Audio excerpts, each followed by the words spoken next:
Hey everyone, it's BlueLizardJello, and welcome back to Blue Plays Black Myth Wukong, where some things have changed slightly, but not dramatically. I have changed up my gourd a little bit, my healing gourd. Okay, I'm still using the fiery gourd, but in it, I'm using the jade essence, which I've been using already. So each sip recovers 36% of maximum health and a moderate amount of mana, but I have Turtle Tear. When at full health, using the gourd recovers a moderate amount of mana, and Goji Shoots. Using the gourd moderately extends the duration of the next Ring of Fire for a short duration. Now that I think about it, those don't work incredibly well in tandem, but here's my thought process. Ring of Fire is actually really, really good, and health recovery in it is really, really good. I'm thinking the more I can recover mana, the more often I'll be able to use it. It's expensive. It costs 90. And right now I only have 340, as you can see on the right-hand side. But I did also make some more medicines, which was the essence decoction. Unfortunately, this takes the withering worm or withering pupa, cocoon, whatever it is. I've only gotten one so far. I don't know if it's a random drop or what, but I've only gotten one. So I can use 2 of these to extend my maximum mana for some time. And that's about it. That's about it. But the idea is I don't really use my gourd for healing as much as I use it for mana regeneration. Yeah, now there's really no reason not to grab this because I'm not going to run all the way back. So just for now, I'll go ahead and throw on the prayer beads, get a little bit of maximum mana. Okay, it's not going to be much, and it's probably not going to last very long. But I was looking for, not Iron Tough. I was looking for armor that would augment mana acquisition or that would augment the Ring of Fire in any way, and there was nothing. So, this one, yeah, I guess I'll grab it just for the will. Okay, so we're making our way back up. I don't know if I'll have to kill the scorpion again. Just generate a whole bunch of focus. Look at that. Unbelievable how good that is.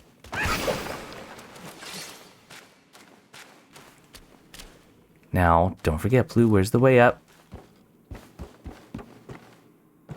Oh, you are forgetting. Where's the way up? Don't get shot. Oh, it's right there. It's over by the lantern person.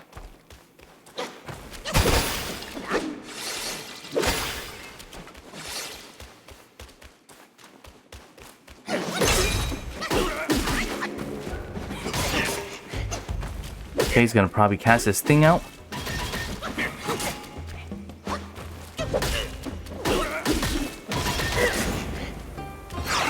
Nice dodges, good. And dropkick for the win. Alright, well, we might be testing out my Ring of Fire theory here sooner rather than later. Was there a will down there? No? Okay. Oh, there was something else I meant to show you. I did go back to the village because I used another few mind cores to hold on. Vessel, good.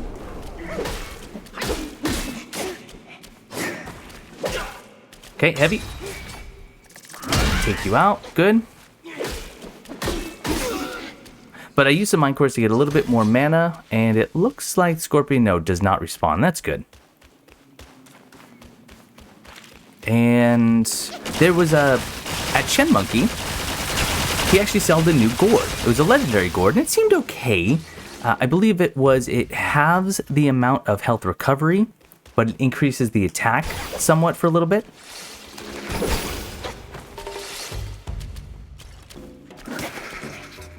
Completely missed that. Let's see about healing. Okay, so using focus points is another way that I can try and stay topped off a little bit. Not going to use Ring of Fire unless I'm facing what I assume to be a rather challenging foe. So, again, I said in the last episode, I'm really not good at coming up with builds, but I will certainly try.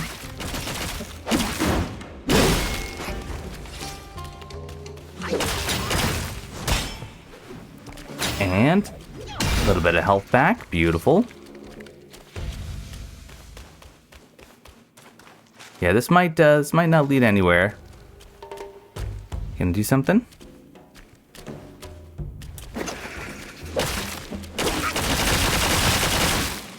Okay, use this to get health back. Oh, nope, just... Oh, that did get me health back with a heavy attack. There are some lotuses down there, but... Oh, here we go. Am I still under the influence of the Gwandian prayer reeds? It lasts a while. I am still under the effect. That's impressive. But also, that was foolish because I'm trying to be as min-max as I can regarding the Ring of Fire, and if I had healed, I would have been at full health. Oh, that was silly. Think, Blue.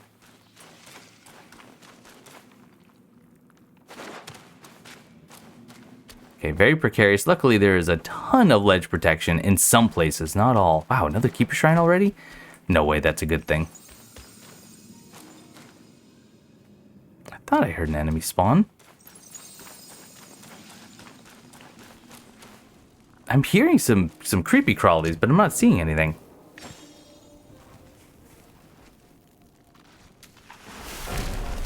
Okay, let's see. Anything worth buying that I haven't bought here yet? Anti-Maya. You sell them. I'll buy one. I like to have 3 on me.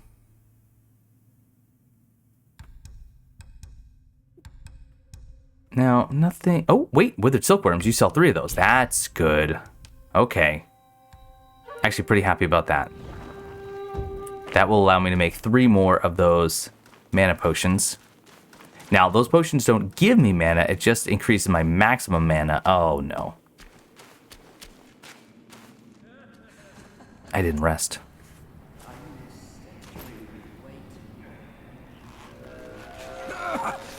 Why dredge up the past? Aren't we here now? Don't you remember how I spared your life when he asked me to clean up the rest of your sisters? I do remember. And more than that, I even remember how I survived on my sister's flesh after you left. That's not all on us. The culprit is that centipede. All would have lived if he didn't weigh my master's flesh over your lives.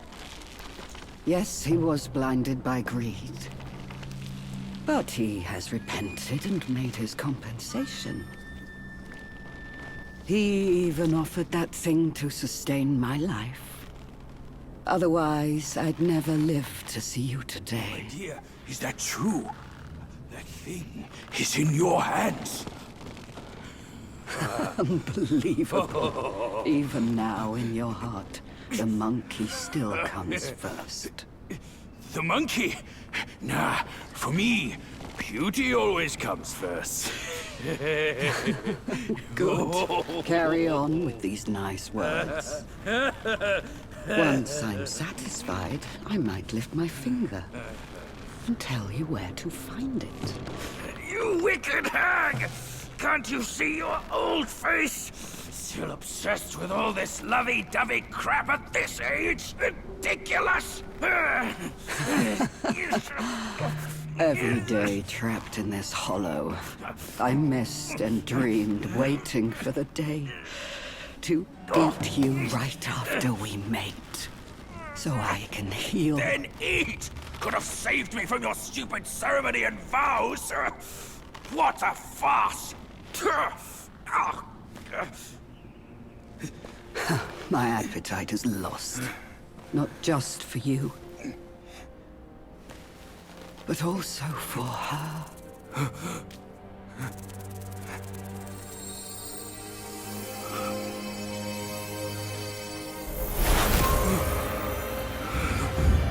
Mother?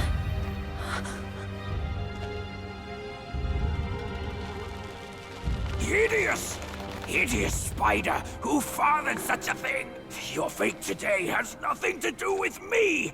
I had my mercy misplaced, that's all! What took you so long? I almost died! Now Go, go call quick, your this sisters. hag, and get me down! Monkey's the bane of my life. Why do you always have to ruin my plans? In what way am I any less than monkeys? This monkey that you love. I'll chop his heart, slice his liver, and make you eat them! Whoa, you are cool. Love it. Okay. I'm gonna go right in with the transformation. Untie me before you fight him! While we fight with some holy faith. Okay, get up there. Get a little... Oh, can't do the ice sheet. Oh, yes, I can. See if we can chill you. Oh, I don't know.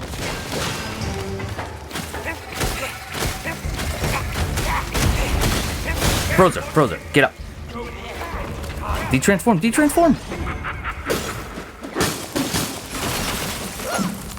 Okay, Vessel. Spirit. Let me... Okay, Ring of Fire. Gonna try a nice big old heavy. Oh gosh, I don't know if that's gonna hit. Yes, it did. 956, not bad. Beautiful.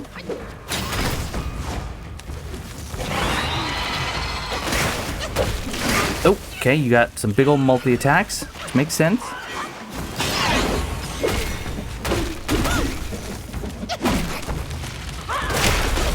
Missed it.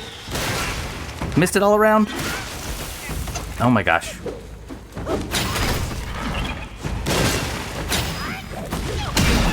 Good hit.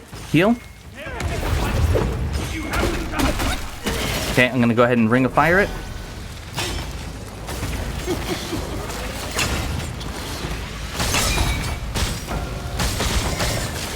Oh, dear. Good hit.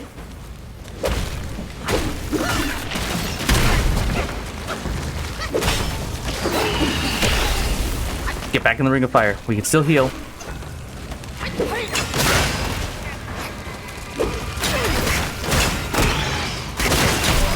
Okay, time to nice hit. Heal.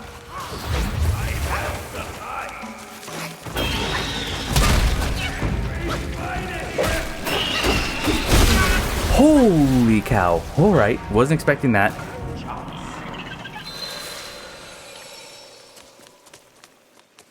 Better watch it! Okay. Well. So when she buries like that, you just run. I think I was doing okay otherwise.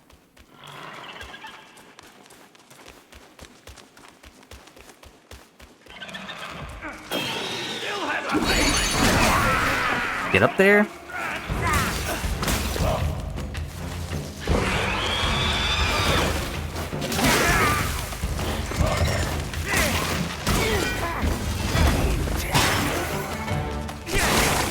Keep going. I think if I charge more of those bars up by the spirit, then this move is actually more powerful. But we don't want to waste it, so it's just Ice Sheet. Good hit. Oh, darn. How did that miss?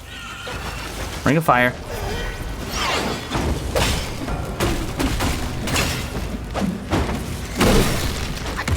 Okay, big old charge heavy. Wow. Okay, Vessel. And Spirit.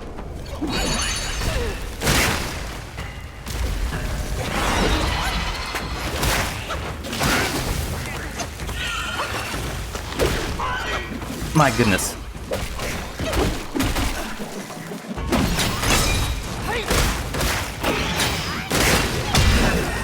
Good.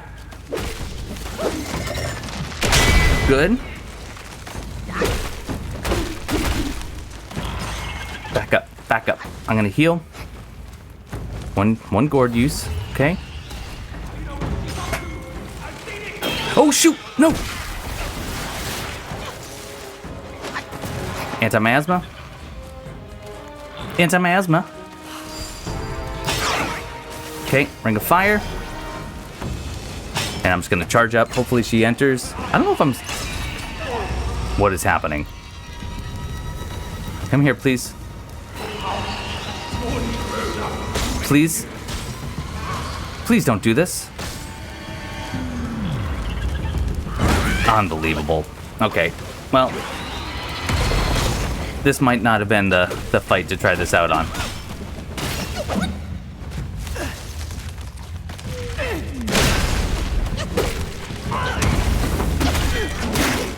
Heal.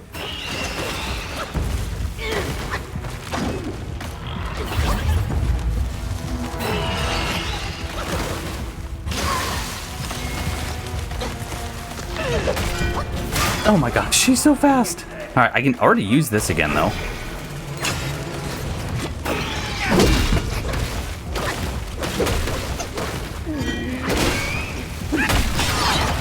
What's she doing? Yes, good.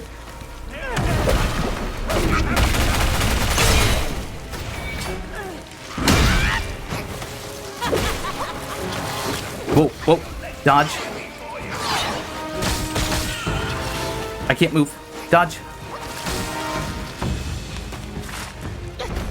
Yikes. Ooh. What?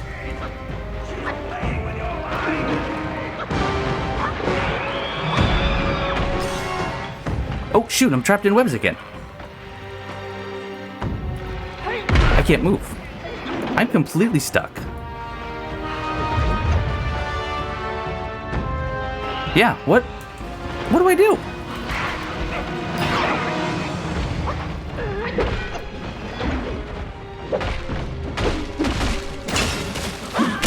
Good.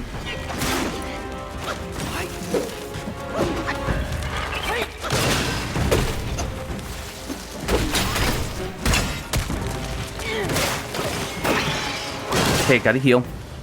Oh, I can transform again.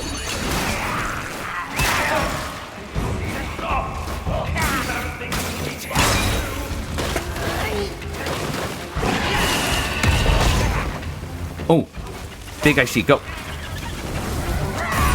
Huge.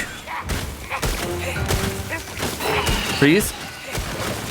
Yes, de-transform.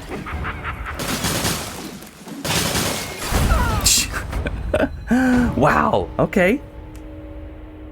Not too bad. Kind of a fun fight. I don't know what was going on with that whole webbing transition. Is it because she blinded me? Yeah, go after her. She has the relic. Go, I can take care of myself. Oh my.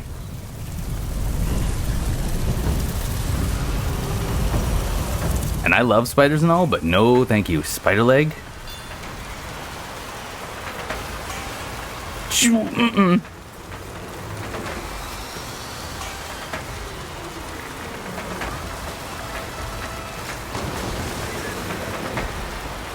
Oh, no, no, no, no, no, no, no, no.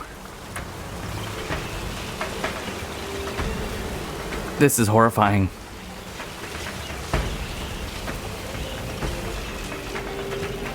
Just go, just go, just go.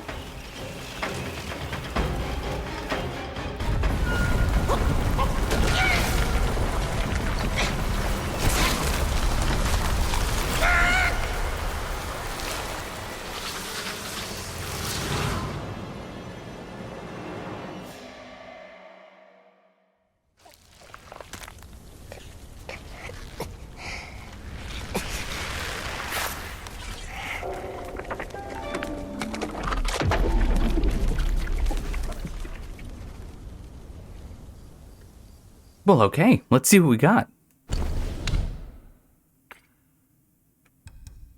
All right, spider leg. How pitiful. Though endowed with a tough outer shell, she harbored a soft heart, deluded by the illusion of love. Okay, and I'm sure we have a new journal. I didn't actually take notice. I was too busy running away from very, very scary spiders. All right, another fragrant vine. I have spent exactly one of those, I believe. Temple of Yellow Flowers. You are an enemy up there.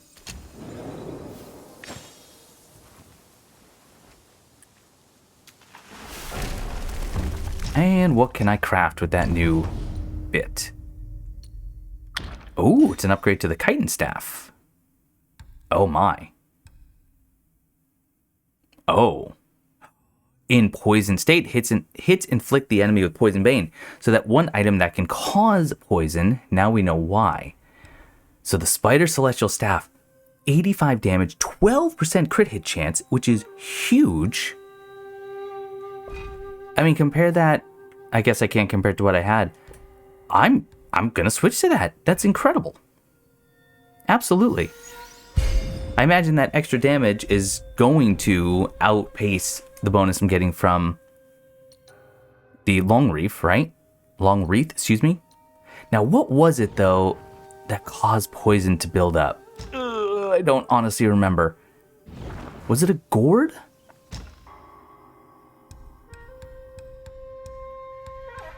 I'm not sure. Oh, crud. Was it... It wasn't armor, right?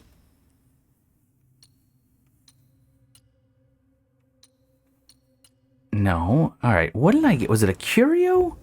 First off, let's rest.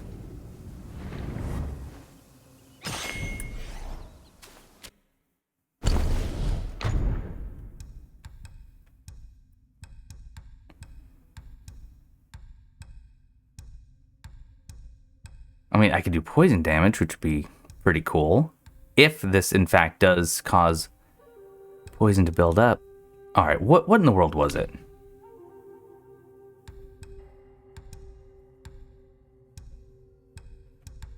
Okay, stamina, crit hit, focus, attack, attack. Focus, crit hit, stamina. Removes poison.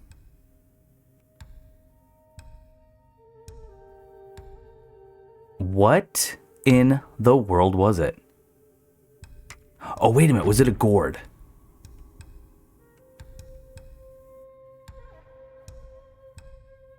Or a soak? Maybe it was a soak. Oh, shoot. Maybe it was a soak.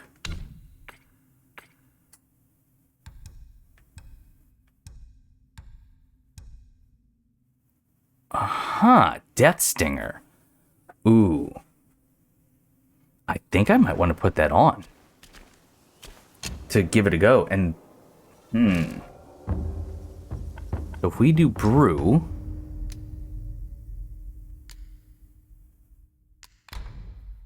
and then we do, I mean, I like the goji, but let's put on the Death Stinger. So then if we use our gourd, we're now poisoned. But I assume that means I'm now poisoning.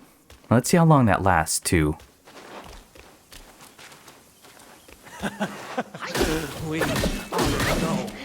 You deal some damage.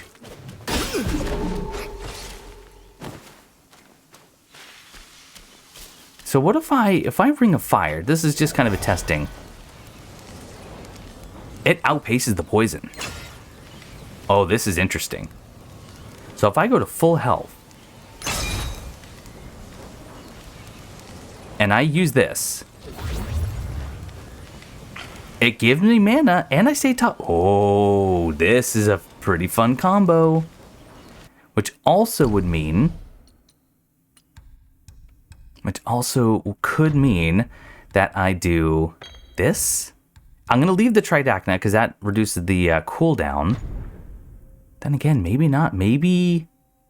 What if I tried to run a triple poison build? Is that a thing? Maybe. Let's give it a whirl. If I have enough anti-miasma, I can always just heal myself or cure myself.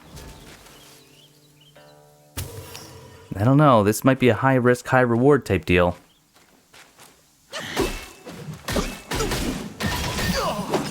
I mean, you died quick, but I don't think you actually got poisoned, did you?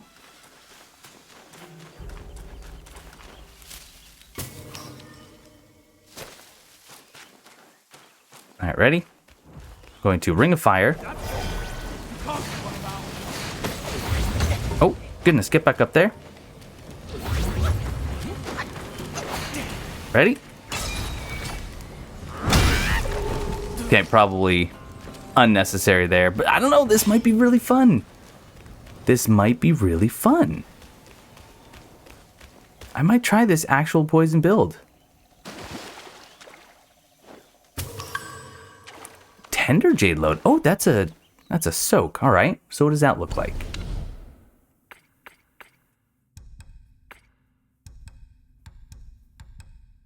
Using the gourd slightly increase a small amount of defense for a short time. Okay, fine. Uh-oh.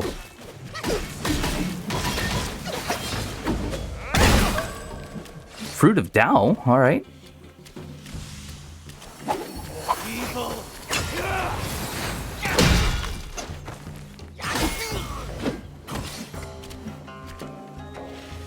So far, so good. These guys hit hard, but they go down pretty easy, too.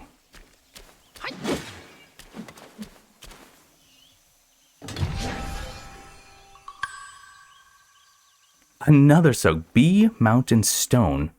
I've gotten 3 soaks in the last minute. Okay, so the Bee Mountain. When using the gourd, grants a considerable chance to take a sip without consuming gourd uses. Wow. I wonder what considerable means, because they like to use these adjectives that mean nothing to us, but that's potentially really cool. And the Fruit of Tao moderately extends the duration of invincibility upon executing a dodge for a short duration. Also very cool. Alright, I got some pips back there. Oh my. I definitely don't want all of these. So I'm going to rush over here.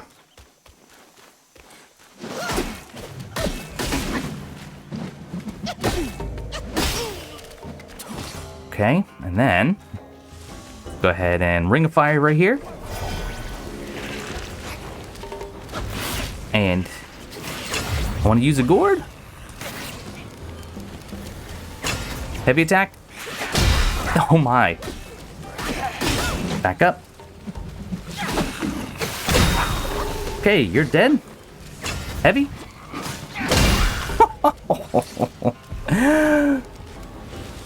I'm having fun. Oh, I am having fun. So, well, let's go ahead and... I didn't mean to do that. I always do that. I meant to use a medicine. Okay. This is a pretty interesting build. Probably terrible in the long run. And all the comments can be like, Blue, all you have to do is switch these 2 things, you'd be invincible. Well, probably. I didn't know. You know what? I'm just gonna go ahead and charge this up.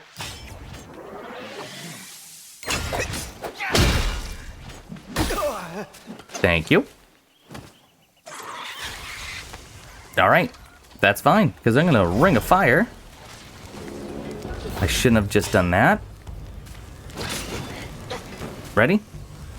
Come on, turn around. Perfect. And huge damage. Beautiful. Love to see it. Look at that maximum stamina. It's kind of huge. But my mana is also really low, so, you know. Starting to fight a lot more enemy groups, it seems, yeah?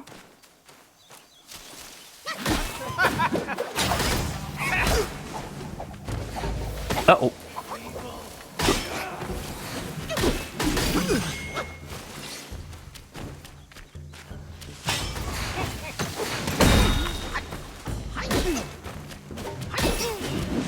Gotta stay mobile, gotta stay mobile. Ooh, that's... Is this a whole other area? I was just hoping this was like a place to loot. Oh, no. Well, it might just still be an area to loot. Uh-oh, more than one.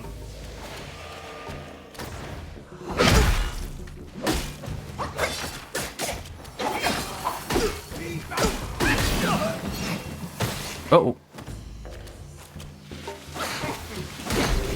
Oh my. Alright, we gotta heal. And I'm gonna use Ring of Fire, which apparently knocks you over. Stand in this, heal up.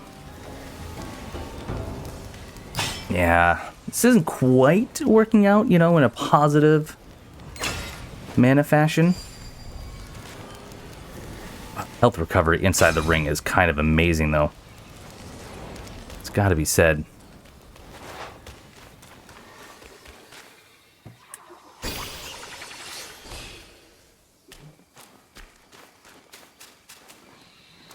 Are you a tiger long?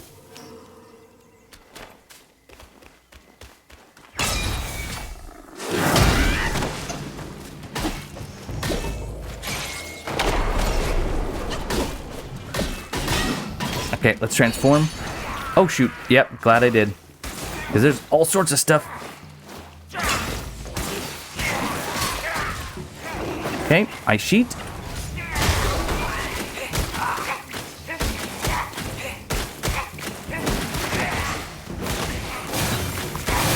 Nice. Freeze. All right, de-transform.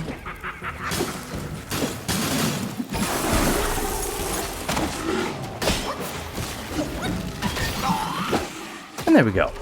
All right. Bunch of portraits unlocking. Some gold, some iron leaves. Is that what I came up here for, though? That's a very dark wall. That might be what you come up here for. And again, maybe not. No, it still goes up. All right. So I don't want to go up here just yet. This feels like some sort of progress. I'm probably going to be wrapping up. I'm definitely going to be wrapping up here soon. But let's backtrack. We know that up is not just a small area. It's actually an entire route in and of itself. Kind of par for the course for Black Myth.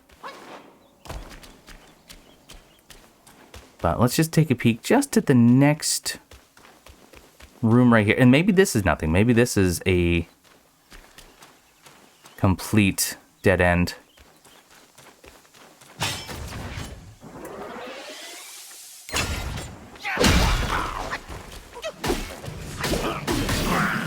Thank you.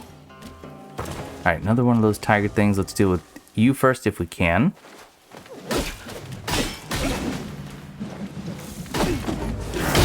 Okay. Wow, that's some range. All right, you're not too dangerous, though.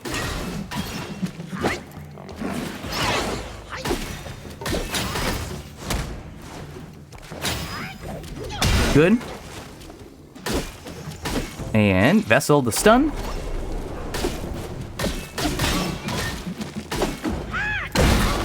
Yeah, you get knocked around a lot. Beautiful. Good fight. So it actually looks like up is the way to go.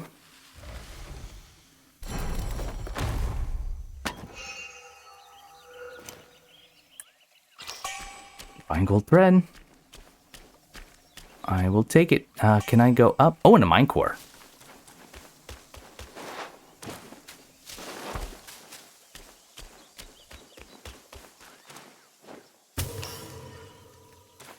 So is that everything here? I think that is great. So let's grab this will. We're going to make our way back up the hill. But as we do, as we approach the hill, I am going to say that I'm going to call it a part here. Okay, so I do have some portraits to read. So if you are not interested in any more lore or story, this is where I'll say, thank you so much for watching. Hope you're still enjoying. And I will see you next time. For anyone else who would like to sit around and listen to me read some portraits, let's see what we have.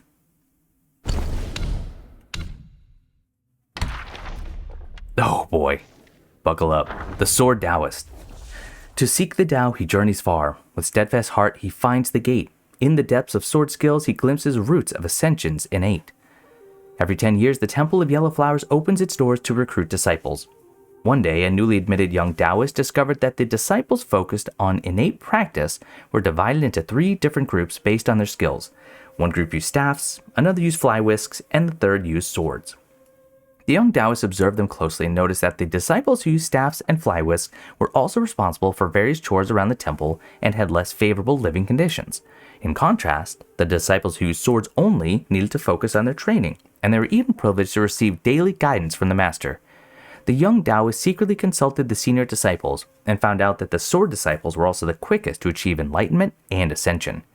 However, becoming a disciple of the sword group was no easy task. It required passing a rigorous examination by the master, and only those deemed to have the highest potential were given the opportunity. The young Taoist visited each senior disciple, noting down the questions the master had asked them in the past, and made thorough preparations. Eventually, he succeeded in his endeavor, winning first place. The master personally tied his hair into a topknot and bestowed upon him a sword. From the moment he joined the sword group, he woke up early every day to train under the supervision of Beetle Commander.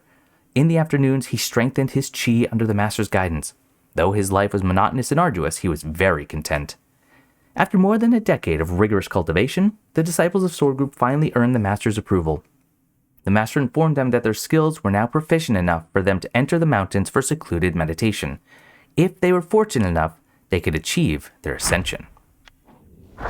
Then we have the Fly Whisk Taoist. The wide robe and crane cloak flutter in the breeze. Why compare the righteous with the unrighteous, please? Praising virtues and merits disturbs the sweet dream. Whisking dust and sweeping earth disrupts the serene theme. In Petalfall Hamlet lived a Taoist. He had taken his vows last and was the youngest, and thus the Grandmaster doted on him. He too was glad to wait on the Grandmaster at all times. If the Grandmaster extended a hand, he served tea. If the Grandmaster lifted a foot, he removed his shoe. He swatted flies, fanned the breeze, made the bed, and tidied the covers quick and thorough in his duties. The Grandmaster favored him greatly. His fellow disciples burned with jealousy, but they couldn't stoop to such fawning. They could only speak ill of him behind his back and bully him to vent their ire. One day, the Grandmaster held a test to assess his disciples' learning. When it was the turn of the youngest, he decided to be lenient with him. He only asked him to recite a passage from the scripture of Tao Te Ching. The young disciple put on a smug face and chanted in a loud, clear voice, "The Tao produced 1-1, produced 2-2, produced 3-3, produced all things." The other disciples had long awaited this moment, and their wish was finally granted. They roared with laughter and even stole glances at the Grandmaster to see his reaction. The Grandmaster, furious, stormed off in a huff. The other disciples then warned the young one, "You've committed a great blunder and incited his anger today. Don't dream of learning any solid skills from him now." After that incident, the Grandmaster shunned the youngest disciple, but then he found he had no one to wait on him properly. Over time, he reminisced about the young disciple's attentiveness. Before long, the disciple was summoned to serve him again. But when he saw the disciple's disinterest in Taoist learning, his aversion returned. One day, the young disciple implored the Grandmaster to teach him some skills, and the Grandmaster took the fly-swatting, fan-waving motions the boy did each day and made them into a set of moves. Who knows if it was meant as sarcasm? In the end, he taught the boy those moves and wind-wielding techniques, and that was all the boy could hope for. I wonder if the other vessel... Well, I guess it is this vessel. I was thinking, I only have two, the fire and the wind. I wonder if the wind would actually mitigate that damage. Not that it's all that bad. And then we have the Staff Taoist, so we have all three. Fairy mountains, clouds, and waters are connected to the horizon, and home is nowhere to be seen. Holding a stick, I walk far into the dangerous nest and enjoy the white snow and yellow buds. Long ago, a mountain village sat on a ridge teeming with insects. Strange things kept happening, so the villagers all moved out, leaving it a deserted village. In the village below lived a young man. His mother had died, and his father was a poor wastrel who paid him no mind. The villagers looked down on him and often abused him. He felt he couldn't endure such disdain, so he fled to live in the abandoned village. Little did he know that the village was claimed by a swarm of insect guais. As soon as the young man reached the ridge, the Yogwai seized him. He didn't fight back, as a deep-rooted death wish stemming from a life without attachments had long infested his heart. Seeing his resignation, the insects didn't harm him. Instead, they provided him shelter in a dilapidated shack. That night, a middle-aged Taoist brought him food and clothing. "I heard you have nowhere to go, so I brought you some things for daily use. If you don't mind, take me as your master and stay here. I can teach you practices for ascension." The youth hadn't been cared for in so long. He eagerly donned the Taoist robe and performed the rites to acknowledge his master. From then on, he lived and trained with the insect guais. They spent their days dining and walking together, and at night they slept side by side. One day, a scholar barged into the young man's room. "I've just escaped from the Yogwai's lair. They had trapped me in a cocoon sack, and I'm unsure of their intentions. I'm fleeing this place. You're human. You should come with me." The young man shook his head. "I'm content here. Why should I leave?" The scholar grew angry. "Because they're Yogwais and you're human. Even if they don't harm you, staying with them long enough will turn you into a Yogwai as well." "You're right," the young man said as he grabbed his staff and knocked the scholar to the ground. "But even if I turn into a Yogwai, I'll do so gladly." The scholar deemed that the young man was past saving. Gritting his teeth against the pain, he crawled out the door and fled, alone. Snake Herbalist. Pine, bamboo, plum grant him a blue hue, yet hearts of jackals, tigers, and leopards he possesses true. Collecting herbs from mountains and streams, no desire to aid the world, lost in selfish dreams. In the old days, there was a Taoist temple at the foot of Purple Cloud Mountain. An ascetic Taoist nun, warned from her long travel, sought shelter there one night. The temple nuns, moved by her devotion, offered her hot water and fresh clothes. As she bathed, the nun heard a sound from the rafters. Without showing any sign of alarm, she put on her robe and nonchalantly picked up her fly whisk. With a gentle flick, the whisk stretched and coiled with her motion, snaking up to the rafters and seizing a Yogwai. Alerted by the commotion, the temple nuns rushed into the room to investigate. On the ground crouched a snakewai with green scales, unfazed by its capture. It seemed the nuns had been its prior victims, now taking turns to scold it. The snakewai looked at them with contempt and puffed out his cheeks to spew green venom in every direction. Anyone struck by even a drop collapsed at once, writhing in pain. As the gwai had no remorse, the nun took out a wispy golden needle, prepared to destroy it. Only then did the snake show fear. It pleaded at once, "I'm just a lesser herbalist gwai from the mountain. In my basket outside is the antidote for them. Please, will you spare my life, immortal lady?" Hearing its sincere plea, the nun granted it mercy. The gwai rummaged in its basket and handed her some small white pellets. "These are the leaves of the pearl tree. They're rare in the mortal world and can cure all venoms." It fed one to each Taoist nun, and they recovered at once. After that, the temple always had tree pearls on hand, and many afflicted by venom came here to seek aid. But the high cost of a tree pearl meant many, unable to afford it, had to face the toxin's fatal outcome. Now, I don't think tree pearls are an ingredient for my anti-miasma powder. And according to this, they really should be. The snake sheriff. Very much a tiger. A head so large, a tail so thin, 7 feet long. A patterned form, electric eyes, fierce and strong. With tiger stripes it boasts with pride, yet beneath its head a strange guise hides. In the mountains there was a tiger with a strong desire for the Tao. He traveled across high mountains and great rivers seeking a Taoist temple to practice. However, his Taoist affinity was thin, and he couldn't find a master willing to accept him until he reached the Webbed Ridge, hoping to become a disciple under an accomplished immortal. At first, the immortal master disdained him for being a mere tiger, unlike his other disciples, and refused to meet him. The tiger knelt outside the mountain gate for several days without rising. The immortal master, sensing his sincerity, gave him a chance and accepted him as an outer disciple. Unexpectedly, the tiger had no steadfastness. After the initial fervor, he didn't put in the effort. The immortal master advised him one's practice relies on oneself, not the master. But the tiger couldn't grasp this and was punished to guard the mountain at Forest of Ferocity. Feeling resentful, the tiger became even lazier, spending his days lying idly under a tree and cursing his master to pass the time. One day, while half asleep under the tree, complaining about his master, he suddenly heard a soft sigh and felt something slip into his mouth. Startled, he sat up, but there was no one around. He retched for a long time but couldn't expel anything, thinking it was just a dream. After some time, the tiger's neck became long and thin, and he could no longer speak. He diligently patrolled Forests of Ferocity every day. People whispered among themselves. He started his Taoist practice with enthusiasm, but ended poorly. The master must have punished him, which is why he looks like this now. From now on, we'd best be careful. Then we have the Worm Practitioner. Swallowing pills to hasten flight, in tainted streams he shares the blight.